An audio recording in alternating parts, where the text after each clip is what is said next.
ጌታ ኢየሱስ ይባረክ። እግዚአብሔር ረድቶኝ በፊታችሁ ዛሬ ቆሜ የእግዚአብሔርን ቃል ልናገር ነው። ይህ ከእግዚአብሔር ምሕረት የተነሳ ብቻ ነው።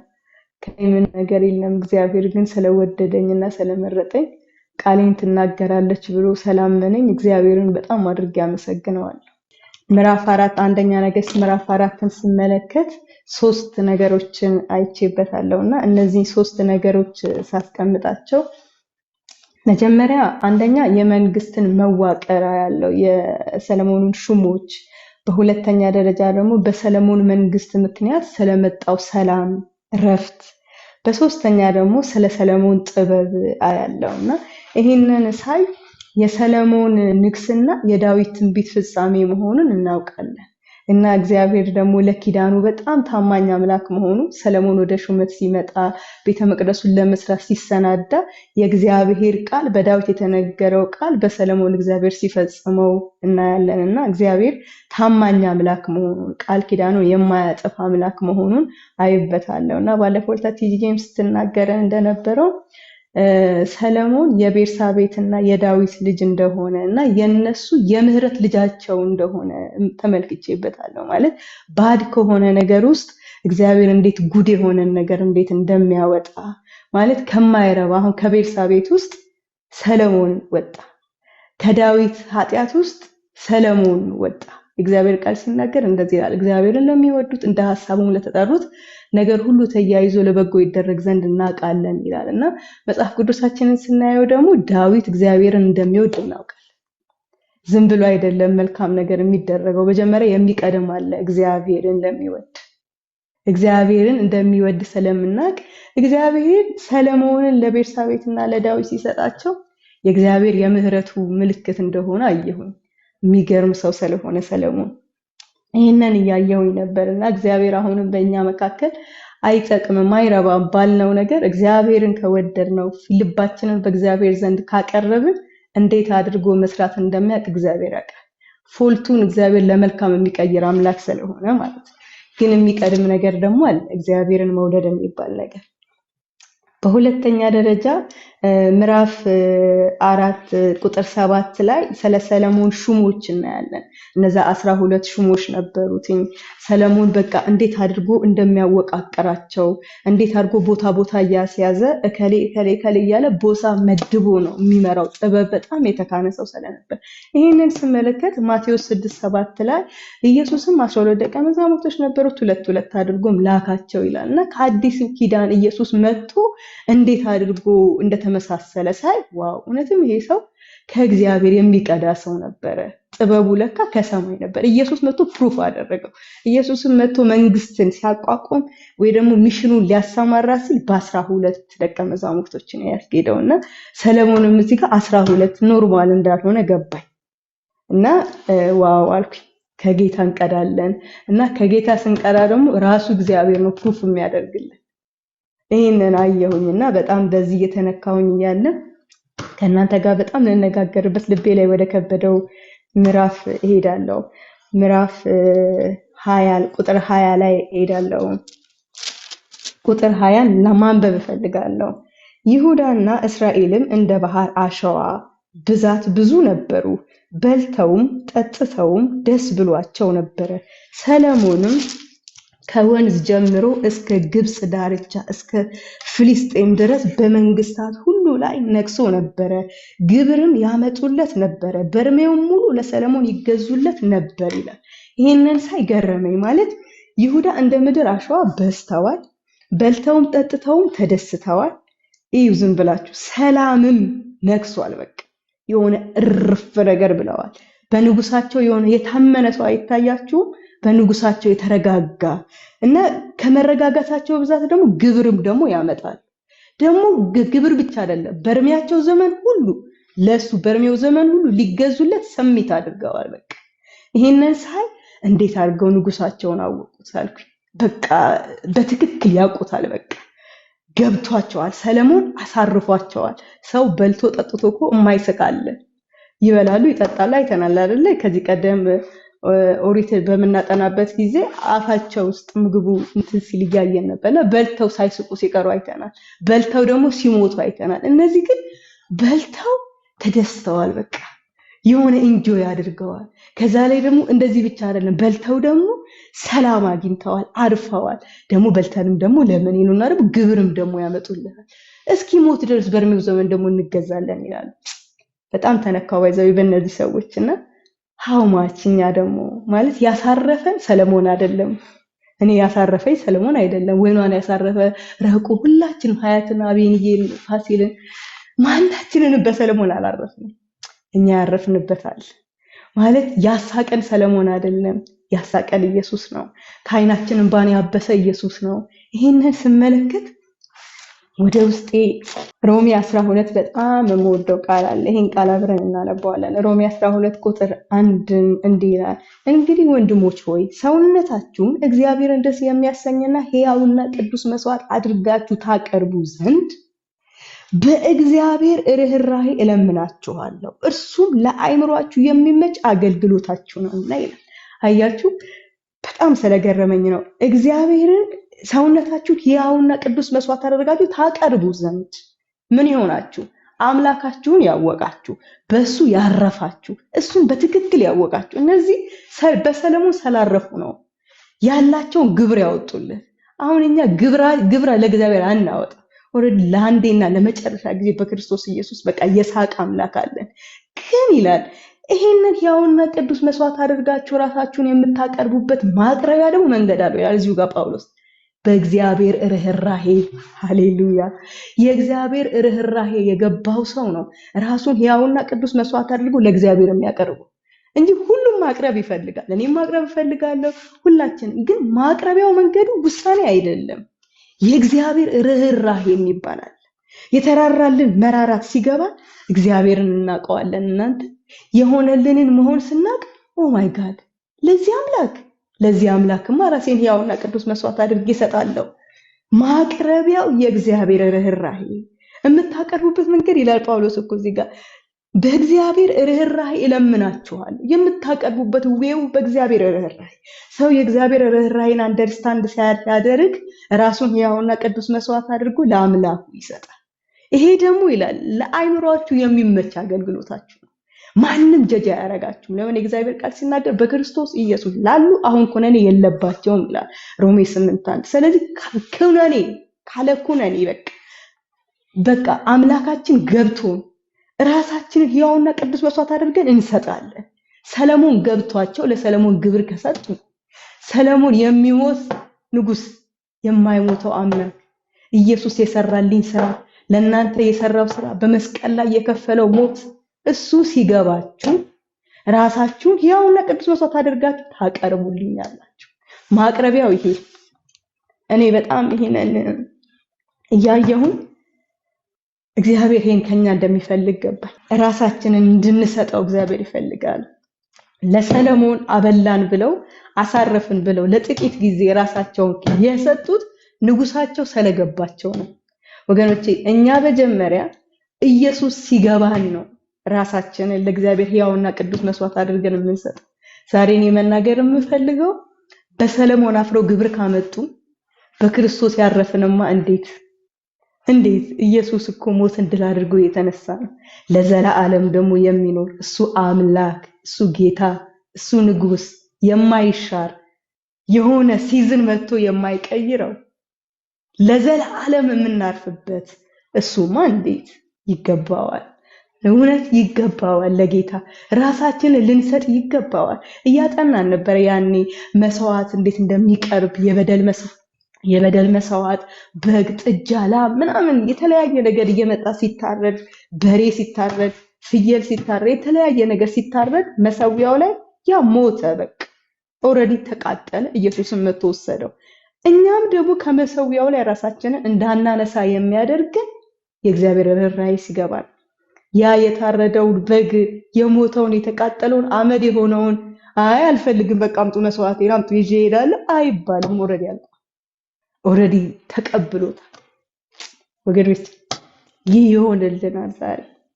እግዚአብሔር ይሄንን ያደርጋል። አናነሳም ራሳችንን ከመሰዊያው ላይ። ለምን? የተደረገልን ርህራሄ እግዚአብሔር ለኛ የራራው መራራት ሲገባ ከመሰዊያው ላይ ብድግ እያለን አንነሳ። ኦልሬዲ በቃ ለእግዚአብሔር ሆነናል። የእግዚአብሔር ቃል ኤፌሶን ላይ ራሱ ሲናገር ኤፌሶን ምዕራፍ 4 ቁጥር 1 ላይ እንደዚህ ይላል። ሃሌሉያ እንደዚህ ይላል፣ እንግዲህ በጌታ እስር የሆንኩኝ እኔ በተጠራችሁበት መጠራታችሁ እንደሚገባ ትመላለሱ ዘንድ እለምናችኋለሁ። ጥሪ ያለን አያችሁ፣ የተጠራንበት መጠራት አለ። በሱ ትመላለሱ ዘንድ እግዚአብሔር ኤክስፔክት ያደርጋል ማለት። እኔ እዚህ ጋር ጳውሎስ ሲናገር እኔ የእግዚአብሔር እስር የሆንኩ ይላል።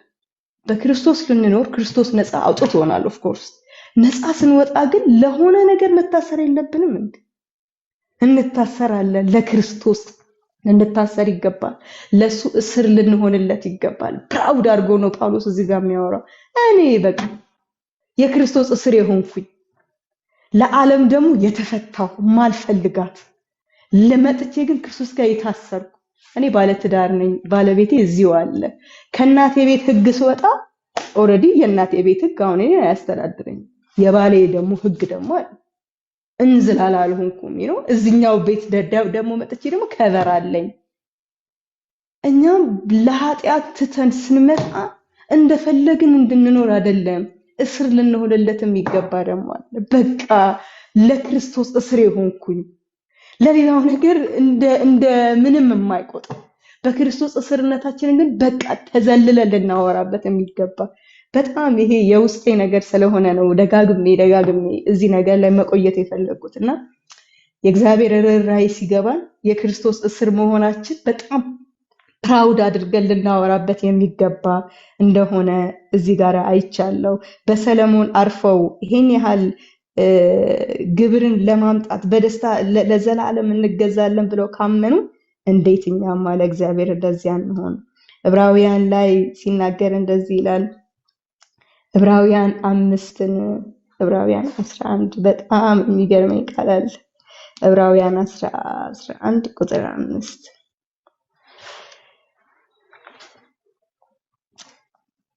ዕብራውያን 11 እናያለን። ዕብራውያን 11 ቁጥር 5 እንደዚህ ይላል፣ ሄኖክ ሞትን እንዳያይ በእምነት ተወሰደ፣ እግዚአብሔርም ስለወደደው አልተገኘም፣ ሳይወሰድ እግዚአብሔርን ደስ እንዳሰኘ ተመስክሮለታልና።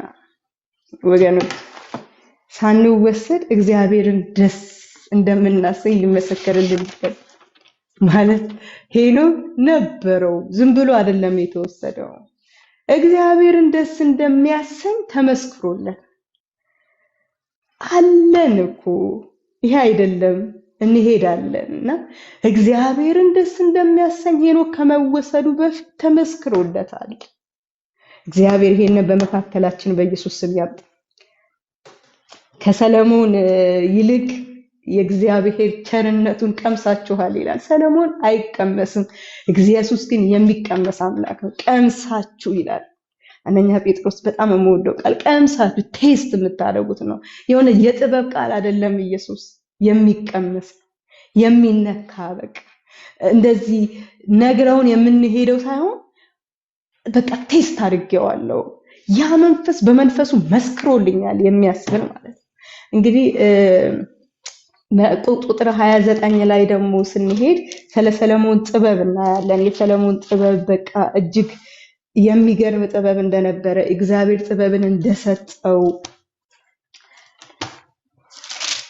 እግዚአብሔር እንደተናገረው ለሰለሞን እንደዚህ ይላል። እግዚአብሔር ለሰለሞን እጅግ ብዙ ጥበብንና ማስተዋልን በባህር ዳር እንዳለ አሸዋ የልብ ስፋትን ሰጠው እያለ ይናገራል ቁጥር 29 ላይ እና እዚህ ጋራ ብዙ ትላንትም ስለተነገረ ቀለል አድርጌ ማለፍ እፈልጋለሁ። የሰለሞን ጥበብ አባቱ ራሱ ይነግረው ነበር። ትላንትና ያየነው ክፍል ላይ ታችሁ ከሆነ አንተ ጥበበኛ ነህ ሰለሳሚ ሲያወራው እንደ ጥበብህ አድርግ እያለ እሱ ውስጥ የነበረውን ጥበብ አባቱ ያጸና ኢንካሬጅ እያደረገው እናያለን።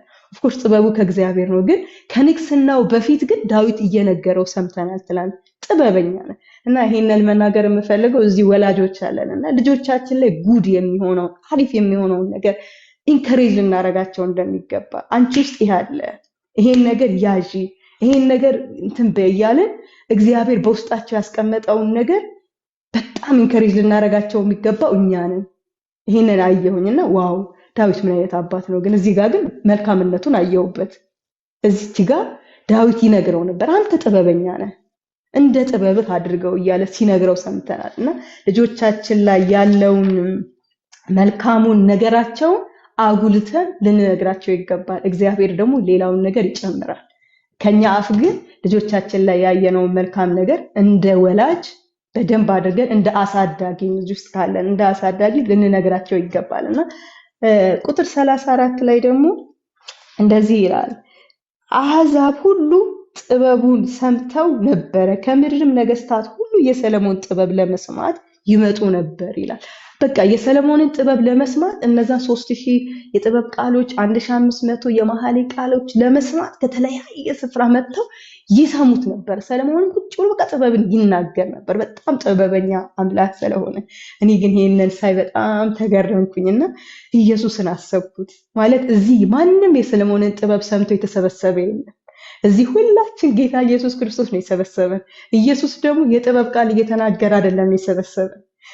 እንደዚህ እያለ ቁጭ ብሎ መኃልየና ምሳሌ እየነገረ አይደለም ኢየሱስ የሰበሰበን።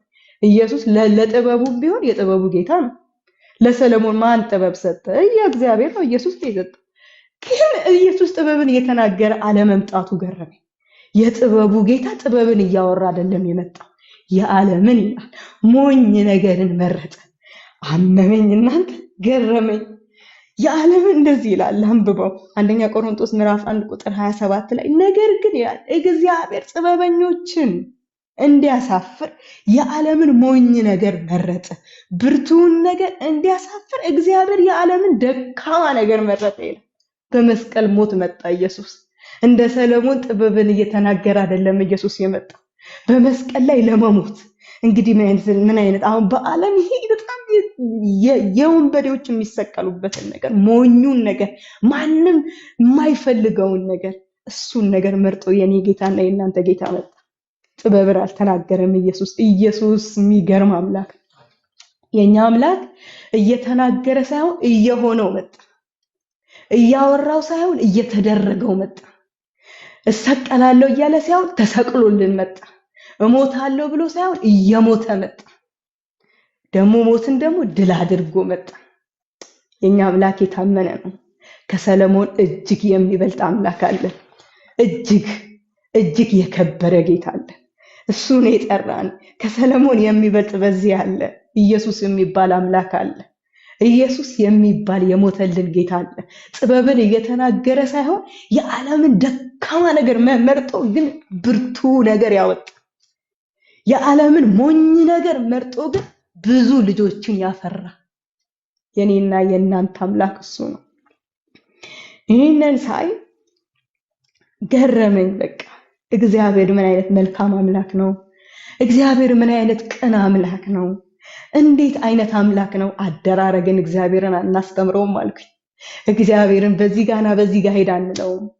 ጥበብን እየተናገረ ያልመጣ አምላክ የተባረከ ይሁን። የዓለምን ሞኝ ነገር መርጦ እኔና እናንተን የወለደ፣ በመስቀል ላይ እኔና እናንተን አምጦ የወለደ ጌታ ኢየሱስ ይባረክ። እግዚአብሔር ቃል በሁለተኛ ቆሮንቶስ ምዕራፍ 5 ቁጥር 21 ላይ የሆነልንን እናውቃለን። እኛ በእርሱ ሆነን ኃጢአት ያላወቀውን ደግሞ እርሱ ስለኛ ምን አደረገው? ኃጢአት ጌታ ኢየሱስ ሽግግር አደረገና በመስቀል ላይ ሞተ። እኛ በሱ ሆነን ኃጢአት ያላወቀው እሱ ስለኔ ኃጢአት ሆነ። አያችሁ፣ ምሳሌ አይደለም የተናገረው፣ ህይወቱን መጥቶ የቆረሰልን፣ ደሙን መጥቶ ያፈሰሰልን ከሰለሞን የሚበልጥ በዚህ አለ። የኔና የእናንተ ጌታ በዚህ አለ። እኛ አምጦ የወለደ በመስቀል ላይ በዚህ አለ። ጌታ ኢየሱስ ይባረክ። ወደ ምዕራፍ 5 እሄዳለሁ። ምዕራፍ 5ን ስመለከት ሁለት ነገሮችን አይቼበታለሁ። ምዕራፍ 5 ላይ ወዳጅነትን ማጠናከር፣ ተግባቦትንና ወዳጅነትን ማጠናከር። ራዕይን ማካፈል ለማን ነው? ወይ ደግሞ ራዕይን ለማን ነው ማካፈል ያለብን? ራዕይን የምናካፍለውን ሰው ለይተን ማወቅ እንዳለብን እዚህ ጋር አይቻለሁ። እንግዲህ ሰለሞን ጥበበኛ ሰው ነው፣ ህዝብ አለው፣ ኑሮ አለው። ግን የጢሮስ ንጉስ ጋራ ከኪራም ጋር ያደረገውን ተግባቦት አየሁኝና በጣም ተገረምኩኝ። ሁለተኛ ሳሙኤል ምዕራፍ 5:11 ላይ ስለ ጢሮስ ንጉስ አይተናል፣ የዳዊትን ቤት እንዴት እንደሰራለት ከዚህ ቀደም ታስታውሳላችሁና አይተናል። ይሄንን የአባቱ ጓደኛ ብቻ ስለሆነ እንዳላነጋገረው የአባቱ ጓደኛ ብቻ ስለሆነ ከሱ ጋር ሪሌሽኑን እንዳልፈጠረው ተረዳሁኝ። ለምን እንዴት እንደዚህ አልሽ ካላችሁኝ የእግዚአብሔር ቃል ሲናገር እንደዚህ ይላል። ሁለተኛ ዜና ምዕራፍ 2ን እናወጣለን።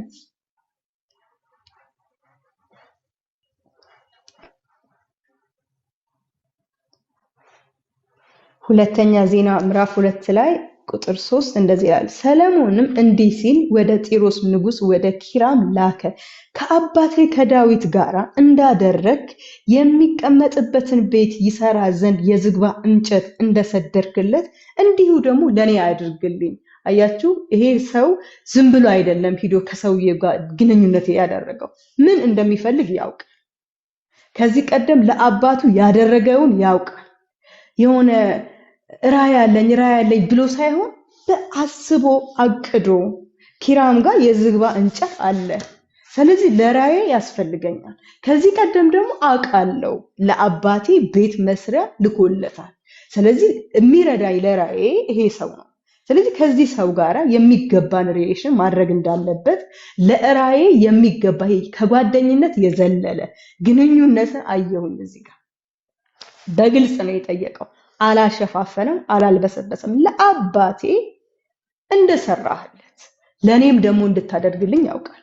ይሄ ደግሞ ለኔ አይደለም፣ ታውቃለህ። እግዚአብሔር ሲናገር በልጁ ቤት እሰራለሁ፣ ቤተ መቅደስ እሰራለሁ ብሎ እግዚአብሔር ኪዳን ሲገባለት ሰምተሃል። ስለዚህ እፈልጋለሁ ብሎ ይሄንን ይናገራል። ይሄንን ሳይ በጣም አንድ ነገር ገረመኝ።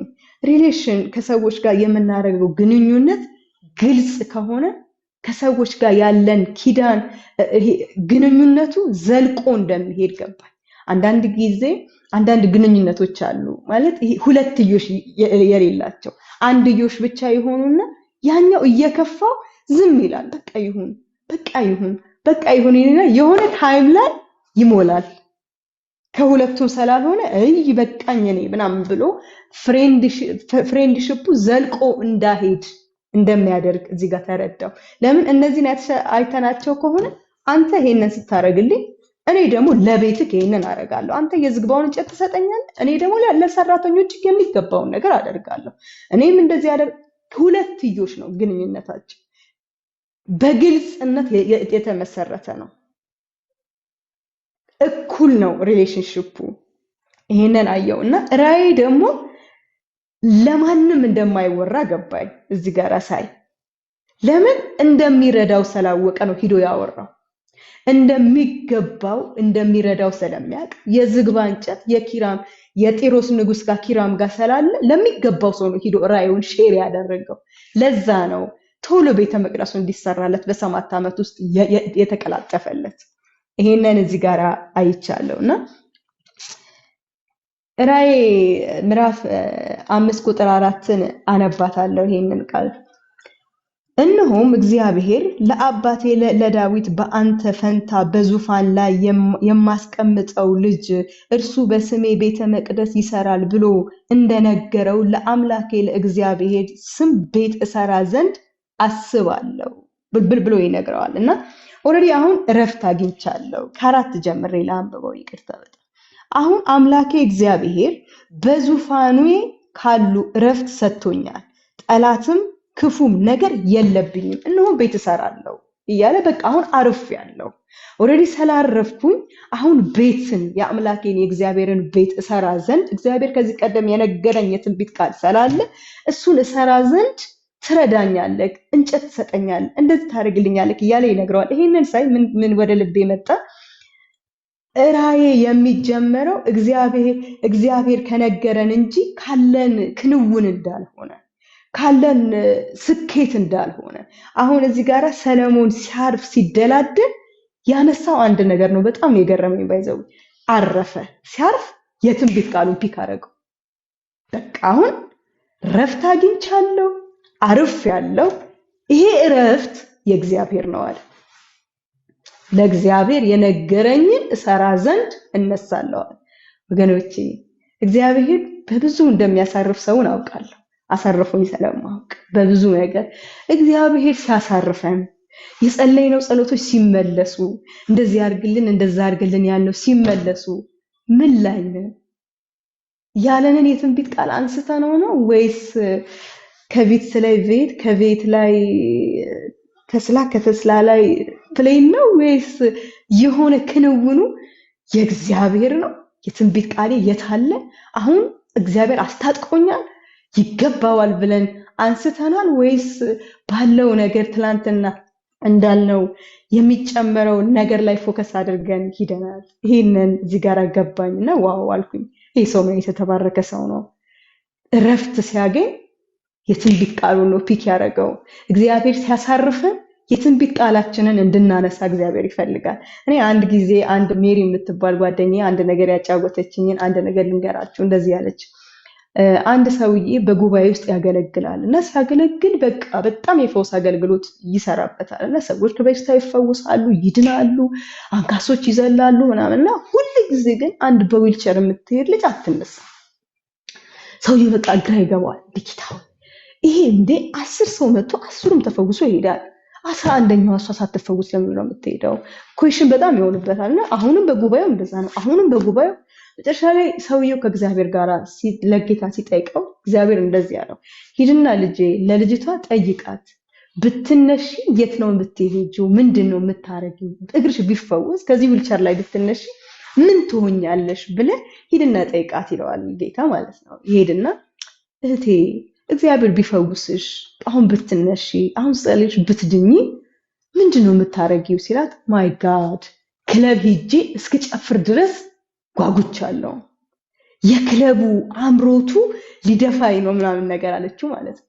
ከዛ ጌታ እንደዚህ ያላት ልቧ እስክትስተካከልልኝ ድረስ እዚሁ ቤተክርስቲያን በዊልቸር ብትቀመጥ ይሻላል አለ ብላ ጓደኛዬ አንድ ጊዜ አጫውታኛለችና በጣም ገረመኝ።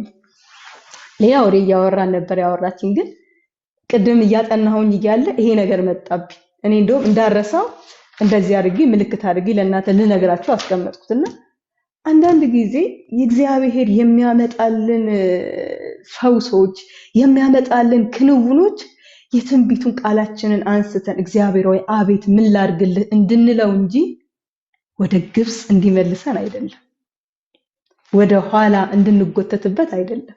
እግዚአብሔር ወደፊት የእግዚአብሔር ዓላማ አንድ ነው። ሁላችንም እዚህ ያሰባሰበን በልጁ በክርስቶስ ኢየሱስ ዓለምን መጠቅለል ነው። እኛ ጋር የሚመጣው እያንዳንዱ ክንውን በልጁ በክርስቶስ ኢየሱስ ዓለምን ለመጠቅለል ነው። ኢቭን ኢፍ ገንዘባችን ለወንጌል ይሆናል። እንዴት ይሆናል? ባይዘው ጤንነታችን ለወንጌል ይሆናል። ኢቭን መልካችን እንኳን ለወንጌል ይሆናል። እግዚአብሔር በልጁ በክርስቶስ ኢየሱስ ዓለምን ለመጠቅለል ነው። እንኳን እኛ ዲግሪ ይዘን ዲፕሎም ይዘን ምናምን እግዚአብሔር በማይ ይሆናል እንዴ ባላልነው ነገር ሆኖ አይተነው እና እኛ ላይ ያለውን ነገር እግዚአብሔር ለወንጌል ስራ እንድንቀይረው እግዚአብሔር ይርዳን። እና እንግዲህ ምዕራፍ 5 ቁጥር 10 ላይም ስናይ ያሉትን ቃል ሲፈጻጸሙ እናያለን። እንዲህም ኪራም የዝግባውን የጥዱንም እንጨት እንደሚሻው ያህል ሁሉ ለሰለሞን ይሰጠው ነበረ። ሰለሞንም ለኪራም ስለቤቱ ቀለም 20,000 የቁርስ መስፈሪያ ስንዴ 20 ኩርም ጥሩ ዘይት ይሰጠው ነበረ። ሰለሞንም ለኪራም በየዓመቱ ይሰጥ ነበረ ይላል። እዚህ ጋር ቃላቸው እንዴት እንደተጠባበቁ ያሉትን ነገር እንዴት እንደሚፈጽሙ ያኛውም ይሰጣል ይሄኛውም ያረጋል። በቃ ይሰጥ ነበር። ውሽሽት በእነሱ መካከል አልነበረም። እና እዚህ ጋር ለቃላችንም ታማኝ እንድንሆን እግዚአብሔር ይርዳን። አረጋለሁ ብለን የጀመርነውን ነገር እስከ መጨረሻው ድረስ አድርገነው ልክ እንደዚህ ይሰጥ ነበረ ብሎ ጻፍ ሲል ደስ አይልም? በቃ እሰጣለሁ ብሎ አልተወም፣ ያኛውም እሰጣለሁ ብሎ አልተወም። እና ለእግዚአብሔር ስራ ሁለቱም የተቃል የተገባቡትን ነገር ሲያደርጉ እናያለን። ለምን? ሪሌሽንሺፓቸው በግልጽነት የተጀመረ ስለሆነ፣ በቃ በእውነት የተጀመረ ስለሆነ እና እግዚአብሔር በቃ የሚሰጠው ጥበብ የሰላም እንደሆነ እናያለን። እዚህ ጋር እግዚአብሔር ምዕራፍ 12 ላይ በቃ እግዚአብሔርም እንደነገረው ለሰለሞን ጥበብን ሰጠው ይላል። በኪራምና በሰለሞን መካከልም ሰላም ነበረ፣ ቃል ኪዳንም ተገባቡ ይላል። እግዚአብሔር የሚሰጠው ሰላም የእረፍት ነው። በቃ የእውነተኛ ሰላም ሰጣቸው። ሁለቱም ቃል ኪዳናቸውን ተገባቡ። የእግዚአብሔርንም የሚገባውን ነገር ለእግዚአብሔር ቤት ሰጠ፣ እሱም ደግሞ የሚገባውን ነገር ለባሪያዎቹና ለቤቱ ሰጠ ማለት ነው። ምዕራፍ 6 ላይ ገባለሁ። እኔ አጠራ አድርጌ ብዙ እንደሚቀርላችሁ አምናለሁ፣ እግዚአብሔር እኔንም እየተናገረኝ ስለሆነ። ምዕራፍ 6 ላይ ስናይ ሁለት ነገሮችን በጣም አይቼበታለሁ። እግዚአብሔር ለሰለሞን የሚናገረውን ነገር አየው። ዛሬ እግዚአብሔር ለኛም በዚህ ክፍል የሚናገረን ነገር እንዳለ አምናለሁ። ለመቅደስ የሚገባውን ግንባታና ስርዓት አየው። እንደዚህ ይላል እንግዲህ ሰለሞን ቤተ መቅደስን መስራት እንደጀመረ ነው ይሄ ክፍል የሚናገረው። ንጉሱ ሰለሞን የሰራው ቤተ መቅደስ ምዕራፍ 2 ቁጥር 2 ላይ ስናይ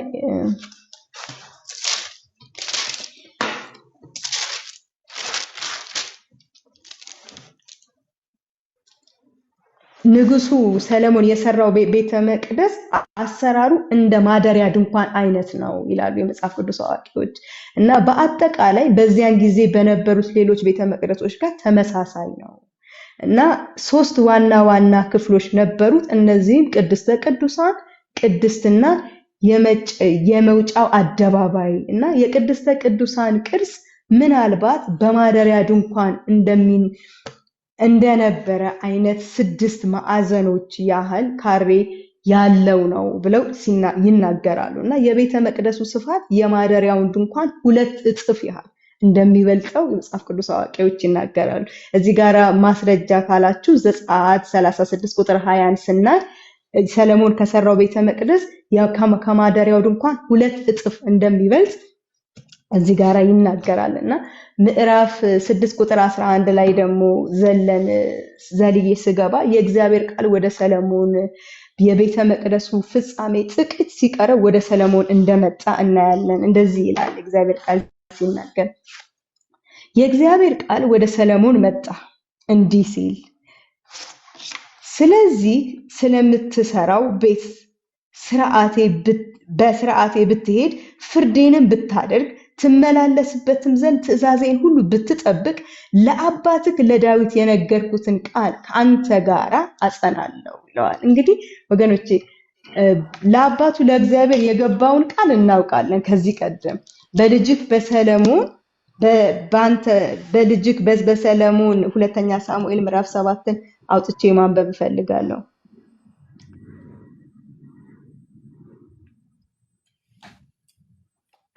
ሁለተኛ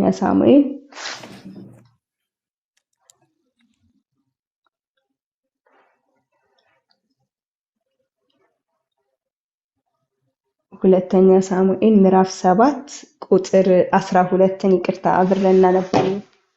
ሁለተኛ ሳሙኤል ምዕራፍ 7 ቁጥር 12ን ስናይ እርሜክ በተፈጸመ ጊዜ ከአባትህ ጋር ባንቀላፋ ጊዜ ከወገብክ የሚወጣው ዘርህን ከአንተ በኋላ አስነሳለሁ፣ መንግስቱንም አጸናለሁ፣ እርሱም ለስሜ ቤት ይሰራል፣ የመንግስቱም ዙፋን ለዘላለም ይጸናል።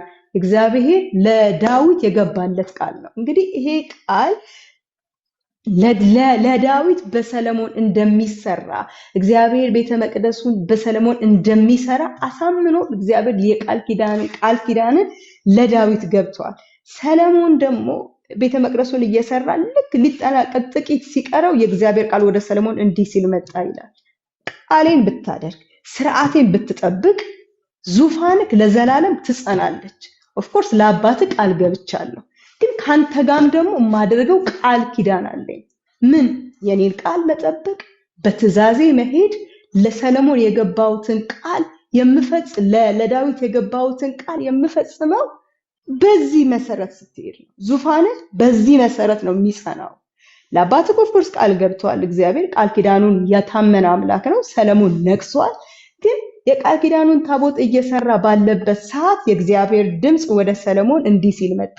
ስርዓቴን ብትጠብቅ ፍርዴንም ትእዛዜንም ታደርግ ዘንድ ብትጠብቅ ለአባትህ ለዳዊት የገባሁትን ቃል ካንተ ጋር አጸናለሁ። ካንተ ጋር ደግሞ ማጸናው ለአባትህ ስለገባሁት ቃል አንተ ደግሞ እነዚህን ስርዓቶች መፈጸም አለብህ እያለ እግዚአብሔር ሲናገረው እናያለንና እግዚአብሔር ተናግሮናል። ኦፍ ኮርስ አብዛኛው እግዚአብሔር ያልተናገረው እዚህ ማንም እንደሌለ አምናለሁ። ግን የእግዚአብሔር የተናገረንን መናገር ከኛም ደግሞ አያችሁ እግዚአብሔር ኤክስፔክት የሚያደርገው ነገር አለ። እኔ ይሄንን ገባኝ። እግዚአብሔር ብዙ ነገር ትሆናላችሁ ይላል። እግዚአብሔር በምድር ዙሪያ ታገለግኛለሽ፣ እገልጥሻለሁ በምድር ዙሪያ አንቺ በቃ ታላቅ አገልጋይ ትሆኛለሽ። የቃል በቃ ቃሌን እንደማር የሚጣፍጥ ነው በአንደበትሽ ላይ ይናገራል ይላል እግዚአብሔር። ሲናገር ሰምቻለሁ በአደባባይ እኔንም ብዙ ብሎኛል ቃል። ግን እኛ ባይብሉን ዝግት አድርገን አገልጋይ ትሆኛለሽ የተባለች አንድ ትልቅ ሴት ኃያል ሴት ቃሉን ዘግታ ቦዥ ቦዥ ቦዥ እያለች እግዚአብሔር እየታለ ብትል የለም እግዚአብሔር። አያችሁ ለምን ለዳዊት ቃል ገብቶ እማጸናው ግን ብሎ እዚህ ጋር አንተ ትእዛዜ ስትፈጽም ነው ያለ እግዚአብሔር ይናገራል። ለዳዊት እኮ ነግሮታል። ኦሬዲ ሁለተኛ ሳሙኤል ምዕራፍ 7 ላይ ለዳዊት ግጥም አድርጎ እግዚአብሔር ተናግሯል። ግን እዚህ ጋር ደግሞ መጥቶ ደግሞ ይሄንን ማደርገው ከዳዊት ጋር የገባውትን ቃሌን ማደርገው አንተ ይሄንን ስታደርግ ነው ይለዋል። ወገኖች እዚህ ውስጥ ብዙ ቃል የተገባልን ሰዎች እንደምንኖር ከእግዚአብሔር እናውቃለን። እግዚአብሔር ውሸታም ሆኖ አይደለም። አገልጋይ ትሆኛለሽ ካለን እግዚአብሔር ታዲያ መጽሐፍ ቅዱስን አናነብውም እንዴ? በምን ልናገለግል ከእግዚአብሔር ጋር ሰዓት አንወስድም? ያን ጊዜ እስኪ እግዚአብሔር ይዋሽ። እውነት እኔ ከእግዚአብሔር ጋር ቃል እንደዚህ ታይም ሰጥቼ የእግዚአብሔርን ቃል አንብቤ እግዚአብሔር ፊት ሰሚት አድርጌ ልቤን ለእግዚአብሔር አስገዝቼ እግዚአብሔር እስኪ ይዋሽ? አይዋሽም። እግዚአብሔር ቃል ሲናገር እግዚአብሔር እንደሰው አይደለም ይላል። አያችሁ እግዚአብሔር ይፈልጋል። እግዚአብሔር ቃል ሲናገር ራሱ እኮ ወደ እግዚአብሔር ቅረቡ እሱም ወደ እናንተ ይቀርባል ይላል። ለምን? የመጀመሪያው ስቴፕ የማን ነው? የኔ ነው ወገኔ፣ የእናንተ ነው። የመጀመሪያው ስቴፕ መቅረብ የኛ ነው። ከዛ እግዚአብሔር ይቀርባል። እግዚአብሔር የፍቃድ አምላክ ነው። በቃ ምን እናርገው እንግዲህ። እግዚአብሔር እንደ አዳል ሞቴ ቁንጥጥ ቡጭቅ እያደረገ እየዘለለ አይገባብንም። እግዚአብሔር የፍቃድ አምላክ ነው በቃ። ስለዚህ እኛ እግዚአብሔር የነገረንን ቃል ስናድገኝ እስኪ ቃሉን እንግለጠው። የቃሉን ብርሃን ደግሞ የሚሰጥ ደግሞ እግዚአብሔር የታመነ ነው። ቃሉን ገልጬ ሰዓቴን ወስጄ ጌታዊ አገልጋይ ትሆኛለሽ ብለኸኛል፣ የተስፋ ቃልን ሰጥተኸኛል። ስለዚህ ይሄ ቃል ለኔ ሊበራልኝ ይገባል። የዛን ጊዜ እግዚአብሔር ያበራል። የዛን ጊዜ እግዚአብሔር ግልጥ አድርጎ ይናገራል። እስኪ እንጸልይ። እስኪ ጌታዊ ፕሬዘንስክ የት አለ እንዴ? ኃይልን ሰጥሻለሁ አላልከኝ? ይሰጣል እግዚአብሔር። መቅረብ ግን የኛ ፈንታ ነው። እንግዲህ በአባቱ የገባውን ኪዳን መጥቶ እግዚአብሔር ደግሞ ክራይቴሪያውን ደግሞ ሲነግረው ደግሞ እናያለን። እና አንዳንድ ጊዜ እግዚአብሔር ተናግሯልና ብለን መተው እንደሌለብን ይሄንን ቃል ሳጠና አይቻለሁ። እና እዚህ ጋራ አብዛኞቻችሁ ጥያቄ እንደሚሆኑባችሁ በጣም እርግጠኛ ነኝ። ምዕራፍ 6 ቁጥር 29 ላይ ስታነቡ ቀን ጥያቄ እንደሚሆኑባችሁ እርግጠኛ ነኝ በጣም። እንደዚህ ይላል፣ በቤቱም ግንብ ሁሉ ዙሪያ በውስጥና በውጭ የኪሩቤልና የዘንባባ ዛፍ የፈነዳም አበባ ምስል ቀረጸ ይላል። እንግዲህ ዘጸአትን ታስታውሱ ከሆነ ምዕራፍ 20 ስናጠና 10ቱ ትእዛዛት ያለበት ላይ ምንም አይነት የተቀረጸ ምስልን አታድርግ ይላል። የእግዚአብሔር ቃል እርስ በርስ እንደማይጋጭ እዚህ ጋር ላሳያችሁ እፈልጋለሁ። እንዴ ለምን ቀረጸ? ቅርጽ ይደረጋል እንደ እግዚአብሔር በኦሪት ኦፍ ኮርስ ብሏል እግዚአብሔር። ይኸውላችሁ እንደዚህ ይላል ምዕራፍ ዘጸአት ምዕራፍ 20 ቁጥር 4 ላይ በላይም በሰማይም ካለ በታችም በምድር ካለ ከምድርም በታች በውሃ ላይ ካለ ነገር የማናቸውን ምስል የተቀረጸውን ምስል ላንተ አታድርግ ይላል። ታዲያ ለምን እዚህ ጋር ሰለሞን ቤተ መቅደስ ሊሰራ ሲል ለምን ቀረጸ? እንደዚህ ቀን ሳነብ አንዳንድ ዶክመንታሪዎችንም እያገላበጥኩ ነበርና እንደዚህ የሚል አገኘው። ከዘንባባ ዛፎች ከፈነደቁም አበቦች ቀለም የአይሁድ ምኩራብ እነዚህን በሚመሳሰል ቅርጻ ቅርጽ ያጌጡ ነበር። የድሮ የአይሁድ ምኩራቦች እንደዚህ አይነት ነገር ያጌጡ ነበር። ግን እነዚህ ነገሮች ትርጉም አላቸው። ከሚገርማቸው እኔ በጣም የነካኝ ትርጉማቸው ነው። ትርጉማቸውን ሳይ ማይ ጋድ አልኩኝ። የኛ አምላክ ግን የታመነ ነው። የኪሩቤል የውበቱ የዛፎቹና የአበቦቹ ቅርጽ በኃጢአት ምክንያት ሰው ከኤደን ገነት የተባረረበትን የሚያሳይ ነው። እናንተ አይገርማችሁ? ይሄ ቅርጻ ቅርጹ ይሄንን የሚቀርጹት ቅድም ዶክመንተሪ ያየው በጣም ስለተገረምኩ ነው። ከኤደን ገነት የተባረረበትን እሱን የሚያሳይ ነው። ግን ይሄንን ሲያሳይ በዛው በቤተ መቅደሱ ስርዓት ብቻ መንጻት እንደሚችል ደግሞ የሚያመለክት ነው። ሌላ ነገር የለም። እኛ ግን አለን አሁን ጌታ ኢየሱስ ይባረክ። እነሱ በዛችው በሚሰጧት በዛች በዋኖሷና በደሟ ብቻ መጽደቅ እንደሚችሉ ከኤደን ገነት በዚህ እንደተባረሩ ምሳሌ ነው። ከምሳሌ የዘለለ ነገር የለም። እኛ ጋር ግን ጌታ ኢየሱስ ይባረክ ከምሳሌነት የዘለለ ደግሞ ኪዳን ውስጥ ገብተናል። ከመጀመሪያ ጀምሬ ልድገማው። ከዘንባባ ዛፎች ከፈነደቁ አበቦች ቀለም የአይሁድ ምኩራብ እነዚህን በሚመሳሰል ቅርጻ ቅርጽ ያጌጡ ነበር። ድሮ ማለት ነው። እነዚህ የአይሁዶች እነዚህን በሚመሳሰል ቅርጻ ቅርጽ ያስጌጧቸው ነበር። ይሄን ልክ እንደ ካልቸር የያዙት ነገር ነው። ግን ዝም ብሎ እንደ ካልቸርን ብቻ ሳይሆን ሚኒንግ ነበረው። ትርጉሙ ደግሞ በአዲሱ ማብራሪያ ላይ ስታዩት በደንብ አድርጎ ቁልጭ አድርጎ ያሳያቸዋል። እኔ ዝም ብዬ ከማል ፒክ አድርጌው የኪሩቤል ውበት የሆኑት ዛፎችና አበቦች ቅርጻ ቅርጾች በኃጢአት ምክንያት ሰው የተባረረበትን ከኤደን ገነት የተባረረበትን የሚያስታውስ ነው። ለማስታወሻነት ነው የሚይዙት። ከኤደን ገነት የተባረረበትን ዘፍጥረት 3 ምዕራፍ 24 ማለት ነው። እሱን ለማስታወስ ግን ይሄንን ለማስታወስ ነው። ይሄ ደግሞ በዛችሁ በቤተ መቅደሷ ስርዓት ብቻ መንጻት እንደሚቻል ደግሞ ምልክትም ነው። ወዴትም አይሄድ። ኢየሱስ እኛ ጋር ነው የደረሰልን። ጌታ ኢየሱስ ይባረክ እና ይሄንን እያየሁኝ ጌታን ባባረኩኝ ማለት ከምሳሌ ያዘለልከኝ ጌታ አመሰግናለሁ እያልኩ ነበር ቅድም ይሄንን ሳጠና የነበረውና በጣም ደግሞ የገረመኝን አንድ ክፍል መደምደሚያ ብዬ ያስኩትን አንድ ክፍል ጌታ በቃ በልቤ ላይ ያጮኸውን የእውነት ይሄን ሳምንት ሁሉ በቃ ስነድበት የነበረውን አንድ ክፍል መናገር እፈልጋለሁ።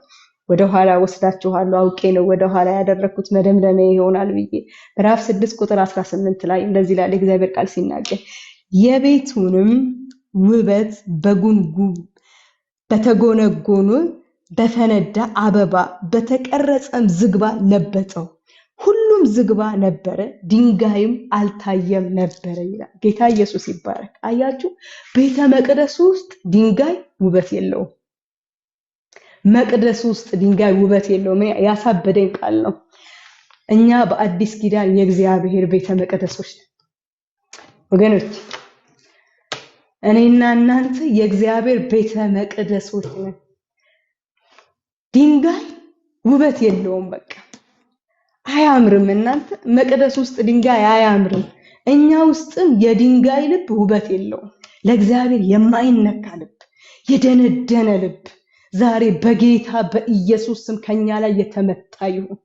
በእውነት ይመታ። እግዚአብሔር የታመነ አምላክ ነው። የእግዚአብሔር ቃል ሲናገር እንደዚህ ይላል፣ እኔ ይላል የድንጋይ ልብ አወጣለሁ፣ የስጋ ልብ ገጥማለሁ ይላል። ገጣሚውም እሱ ነው፣ አውጪውም እሱ ነው። እንዲወጣ ደግሞ የምንጮህ ደግሞ እኛ ነን። ዛሬ ድርሻችንን እንድናቅ ነው እኔ የምለምናችሁ ወገኖቼ። እግዚአብሔር የታመነ ነው። እግዚአብሔር ሊረዳን የቀረበ አምላክ ነው። ይችልበታል እግዚአብሔር ማበጃጀት። የማይሆንን ነገር ከኛ ላይ ነቅሎ ማውጣትን እግዚአብሔር ያውቅበታል። እግዚአብሔርን እንደዚህና እንደዚህ ያለን አደራረግ አናሳየውም። ግን ወገኖቼ እኔ ይሄንን ሳነብ መቅደስ ውስጥ ድንጋይ ውበት ከሌለው እኔና እናንተ ልብ ውስጥ እንዴት ድንጋይ ውበት ይኖረዋል? ለእግዚአብሔር የማይነካ በስራው የማይደነቅ በኢየሱስ ስም በእኛ መካከል ይሄ ልብ አይገኝ። ለጌታ የማይታዘዝ ልብ፣ የማይነካ ልብ ዛሬ አይገኝ። በእውነት እኔ በቃ ይሄንን ልናገር ነው። በቃ ይሄንን በውስጣችሁ ይሄ ከገባ እኔ ምንም አልፈልግም። እውነት ነው። አንዳንድ ጊዜ የሚያታግል ነገር ይኖራል፣ ግን አልፈልገውም መልመድ አለብን።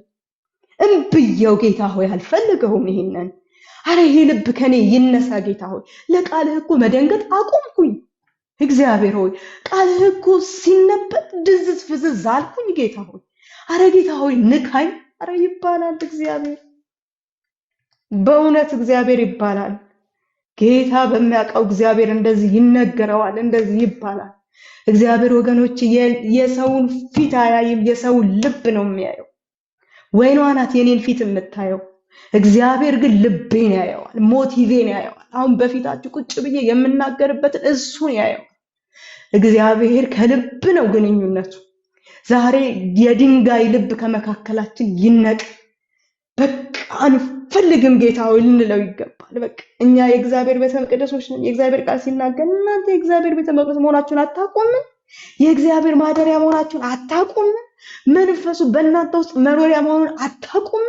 እኛ ጋር ደርሶማ አይቀልም እግዚአብሔር። እንዴ እውነት እኮ ነው ኢየሱስ እውነት ነው። ባይዘው እውነት ነው ኢየሱስ ማለት ኢየሱስ በእኔና በአንዳንድ በምናገረው የሚለካ አምላክ አይደለም። እውነት ነው ኢየሱስ የከበረ ነው ጌታ፣ ልብን የሚያይ ነው። ዛሬ በፊቱ ልቤን ንካ ልንለው ይገባል። ሰለሞን እንኳን መቅደስ ውስጥ ድንጋይም አልታየም ይላል። ለምን ተጻፈ? እኔ ይሄንን ልቤን ነው የሰነጠቀኝ ሳሳነብ። አንድ እንኳን ድንጋይ አልታየም ይላል፣ ለበጠው ይላል። መቅደስ ውስጥ ድንጋይ ውበት የለውም። የማይነካ ልብ በእግዚአብሔር ዘንድ ውበት የለውም። ጌታ በሚያውቀው ይሄን እግዚአብሔር አይረካበት። እንደዚህ በሉ በቃ ጌታ ሆይ በአንተ ሐሳብ ላይ ከፍ ያለው የኔ ሐሳብ ይፍረስ በሉት። ጊዜው ቀርቧል። ኢየሱስ ሊመጣ በደጅ ቆሟል። ጌታ በሚያውቀው እግዚአብሔር ሊመጣ ነው። ሁሉ ምልክቶች አልቀዋል። ጆሮ ጭው የሚያደርግ ነገር እየሰማ ነው። እግዚአብሔር በደጅ ቆሟል። እውነት ነው ኢየሱስን እኛ ስንናገረው አንዳንድ ሚስቴክ ስታዩብን ውሸት የመሰላችሁ እውነት ነው ወገኖቼ።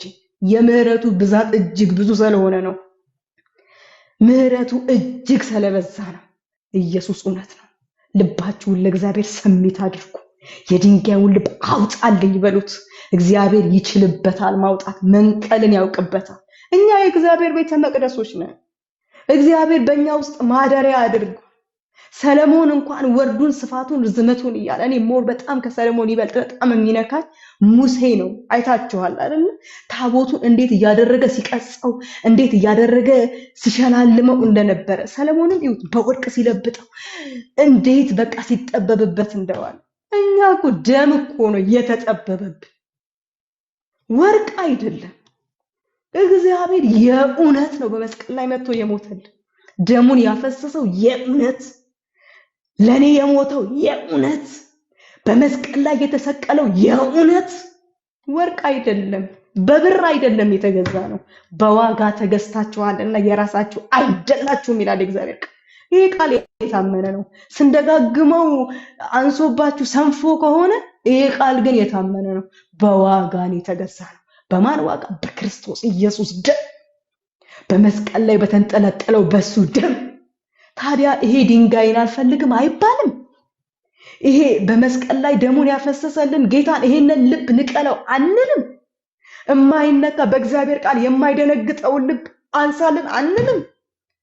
እንዴ ማንም እኮ አይነግረንም። ምንድነው የሚያስደነግጣችሁ ዛሬ ወገኖች? ምን ስታዩ ነው ደስ የሚላችሁ? ራሳችሁን ቼክ አድርጉት።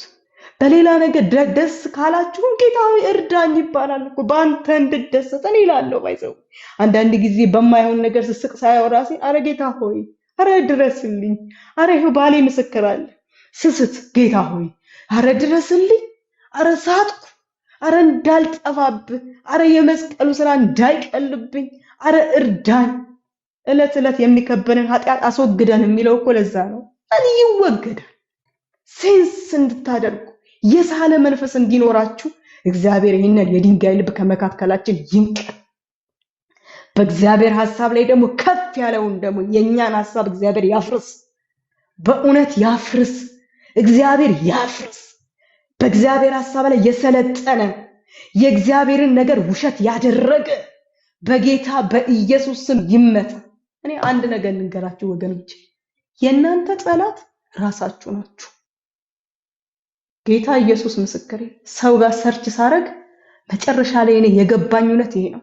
የራሴ ጠላት ራሴ ሁኜ ነው ያገኘሁት። እግዚአብሔር ከራሳችሁ ያድናችሁ። የእናንተ ነገር ከእግዚአብሔር ጋር ጨርሱ። እግዚአብሔር የድንጋይ ልብ ከመካከላችን ያወጣል።